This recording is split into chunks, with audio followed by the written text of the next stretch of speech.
I got into audio, I guess years ago, when I was in a really terrible band as a kid, and I guess a lot of people start that way, and had no real aspirations to be a rock star. I was more interested in the process of audio. I was like a little 4-track as a kid, which I thought was really, really exciting, very interesting to, just the process of recording it, and it was more fun than sort of pretending to be a rock star that was never going to work out. So that's how I originally got into it. And then I went to university, and they had a venue, which you got paid to mix sound. I was like, well, this is great. You used to get £10 back then to mix the show, which was fantastic because it was 50p a beer, and that was you could get a sandwich, and it was quite good. Well, it was good money, and it was really fun because they had all sorts of like really bad cover bands that came through.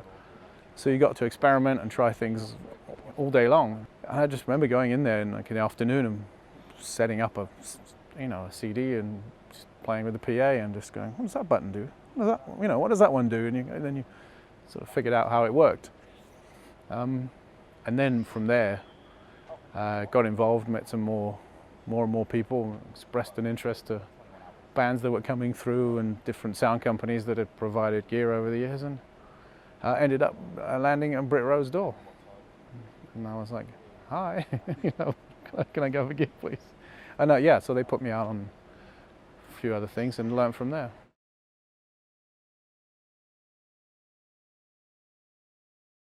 First tour with them, I was the monitor tech for Oasis. It was it was crazy. It was at the height of all the chaos. So yeah, it was quite intense. The first one to start with, you get on the bus and everyone's completely bonkers. I was standing there going, a 20-year-old kid going, wow, this is exciting. And we're at Wembley Stadium, and they're doing 3 nights. It was an interesting way to start, yeah. I mean, I'd done other little tours for other companies, but when you drive the van around the countryside with the gear in the back when you start out at the very beginning. But yeah, first gig for Brit Row, they put me out, and that's the stage take for Oasis.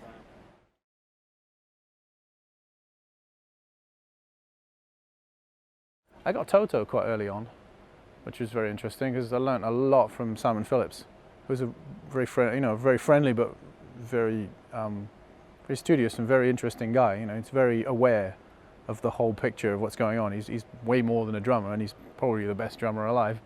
So that was a really interesting way of treating drums. I learned a hell of a lot from Simon, and I'm involved with like Pet Shop Boys.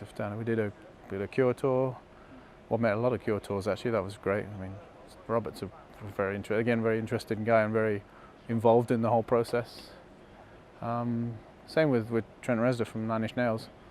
Again, very involved and very interesting guy to work with. You learn a lot from people like that who have a huge input in what the sound should be, and they have a good control over the stage. Like every aspect of it is well planned, is well thought out.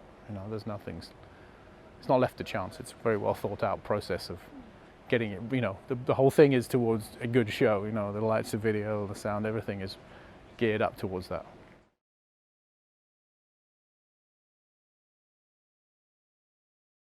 Yes and no. I guess it's two different things.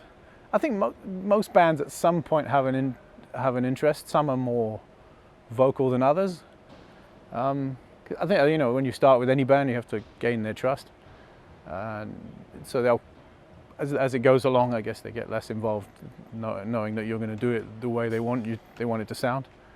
But no, I mean, yeah, it's interesting to talk to people. I mean, like talking to Martin or Dave about how they want it to sound is very interesting because they wrote the songs, So yeah, Martin spends a lot, a considerable amount of time getting all these synth parts and drum parts together, and you want to do them justice. And it's interesting talking to him about how he wants it to come out of the PA. You learn a lot from people that have spent a lot of time making that particular sound because they're involved in all aspects of the music.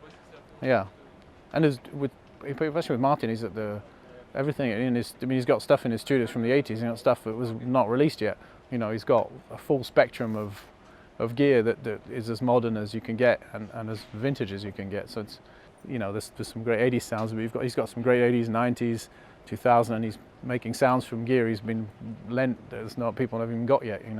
So he's continuously evolving, which is really interesting in the way, you know, Depeche Mode sound now from what they did back then. It's the same band, and it's at the core it's the same people, same writing process, but it's evolved with technology and what's available. And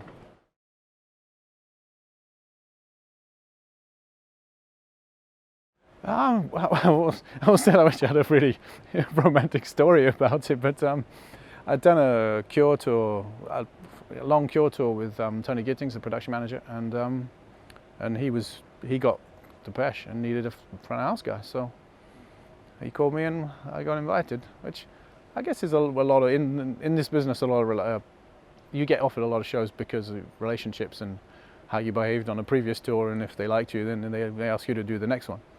I mean, some bands you can be targeted because they've seen you mix, or you've mixed a band that they like, and that's the direction they want to go in. But yeah, 80% of the time, it's a phone call from a friend, which you know, make friends.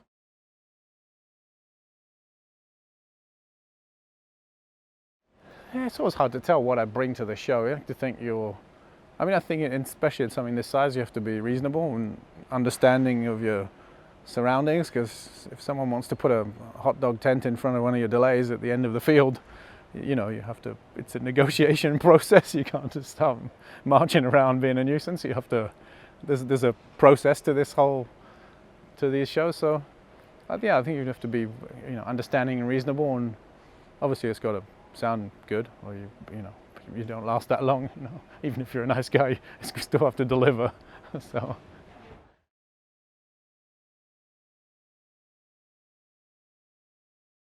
a lot of it, you start with research, figure out what the band, you know, how they've sounded previously, what they want to sound like, what it sounds like on the album, how they achieve that, what they do in the studio, see what the process is of particular things that they use that they like. So I think a lot of research to start with, to see and to understand, like, deconstruct every song in your head, so when they start playing, go, okay, cool, that synth part's from Pete, that one comes from Fletch, you know, and that particular guitar part, or that may not even sound like a guitar part, is from Martin, and sort of deconstructing, so you know when they start playing what it should be, but you then have to put all the ingredients back together from the stage. So yeah, mainly research, and then trying to be as transparent as possible, because I don't want it to sound like me. I want it to sound like Depeche, so I shouldn't have an influence on the sound. I always think I'm a translator. I just happen to know what these buttons do, so I'm just trying to translate it as clearly as possible to the kids. It's like portray some of the energy and the excitement that's coming off the stage, try and turn it into buttons and faders, and have it come through, you know, the same without over affecting it, you know, with you know, because I might like a particular sound. I don't want to change how the Depeche Mode sound. You're not going to make them into a, you know, whatever the spectrum of bands that they have to sound like themselves.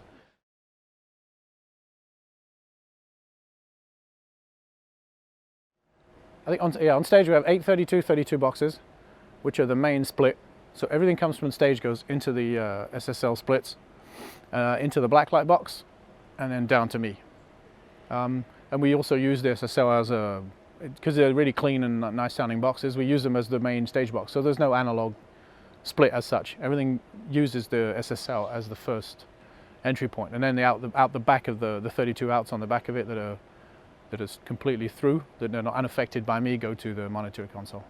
An analog split would just get in the way when you've got something, you know, you've got a great quality preamp from SSL, because that's, you know, you guys have a reputation for making incredible preamps since the, you know, start of time. So I didn't want to affect that, so we're going to go straight into that box, and then back out to me. And the blacklight system has been great because it just combines everything, and I'm running the whole show off of 2 opticals. So we're about 98 inputs. I think it's about 98 inputs right now.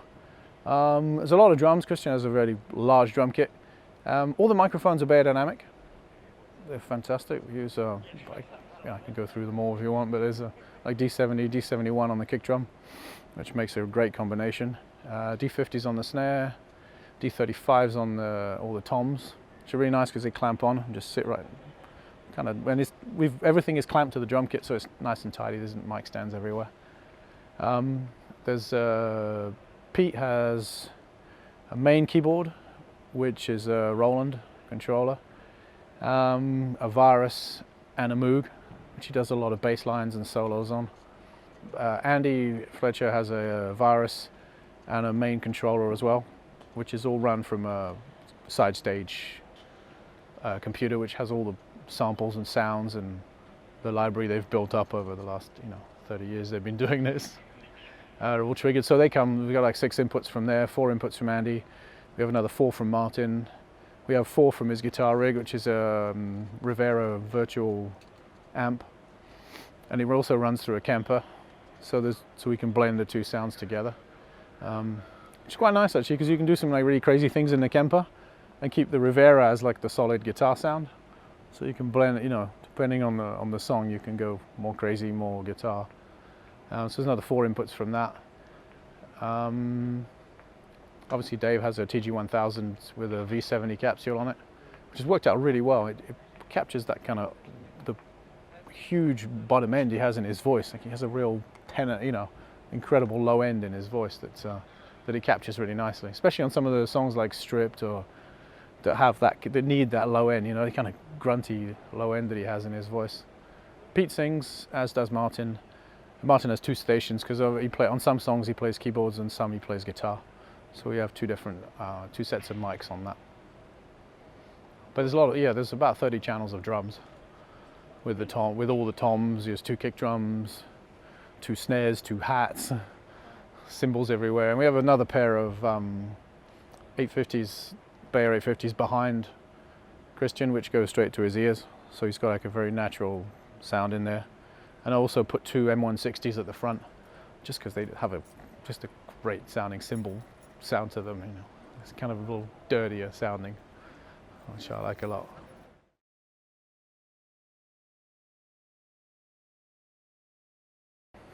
As a stretch, so I have access to loads and loads of channels. And also it's great because my assistant Terry can do like turn off the TV cameras. He can get involved on this side and do things while I'm mixing, which is really handy.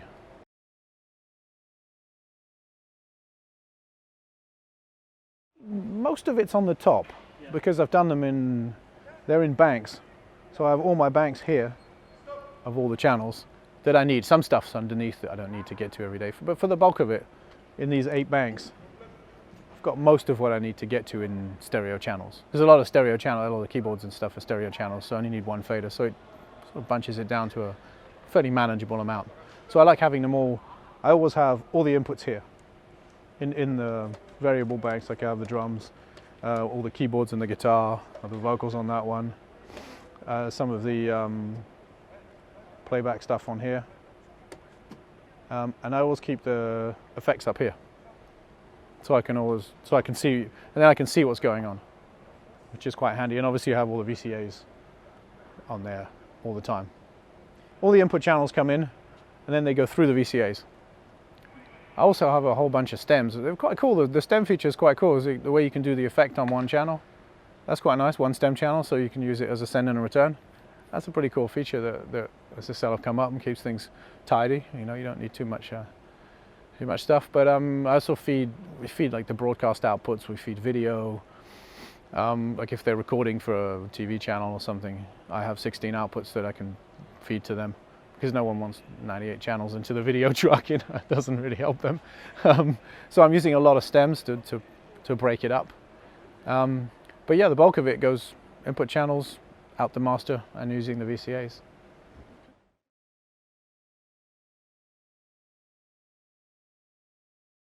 One of the challenges with the drum kit, for example, is that he has the drums quite close together. So obviously fitting mics took a while in rehearsals, getting them in there. And some of the toms of these, has like a tiny 10-inch tom. Obviously you can't put a big fat mic in the middle of it, or it's going to get in the way. So that we went through a few different mics, a few different ways of doing it, just to get, right now we have a D35 with a long neck, which comes off of a drum arm we added. So it sits across, and it's got a little tiny head that sits right on the drum. So things like the working out placement and I like noises. He has a sub behind him, which oomph quite a lot, so obviously you have to be careful with that to not get any feedback. But the rest of it, I mean, the keyboards, there's no real challenges in it was more going through them in rehearsals and making sure everything was at the right level. So basically, I like doing rehearsals is trying to mix, the band should mix itself. So if you go through every day in rehearsals and go, okay, cool, that keyboard part needs 2 dB less, 2 more there, and trying to keep everything super flat so that everything comes out in the right place. More that as a challenge rather than thing. I guess with this we have the luxury of having we have Kerry Hopwood, who's a great programmer, so everything comes in very good shape at it starts in good shape, so it doesn't need to be beaten into shape. It's already in a great it's already in great shape when it gets here. So a lot of that is more like tweaking and refining and go, okay, that sounds a little bit much, or that one's could be beefed up a bit. But it's a process. Like me and Kerry and the band, we all get involved in rehearsals, and it's quite fun because you just sort of fire ideas at everyone and we sort of work it out together. Because everyone's really cool, so it's like it's a very natural, organic, democratic process. It's not a painful democratic process as some can be. When you have to, we're not all no one's like trying to skirt around each other. You can go, okay, I don't like that, and I go, why? And we talk about it. So it's not like they can take criticism and they can, which is nice because it gets more done. Like you can say, hey, I don't like that, and they'll go through it. We'll work through it, which is cool. So it's not, you don't have to go, oh, he's going to go crazy if I say something. We can all talk about it in like adults and figure it out, which is nice because it all comes to a better finished product, which I guess is what we're all here to do. Hopefully the kids have fun, and do they notice? I'll never know, but I hope they do. You spend 3 days on a little sound, and the kids are going to love that one. But you got to do it. You got to entertain yourself, haven't you?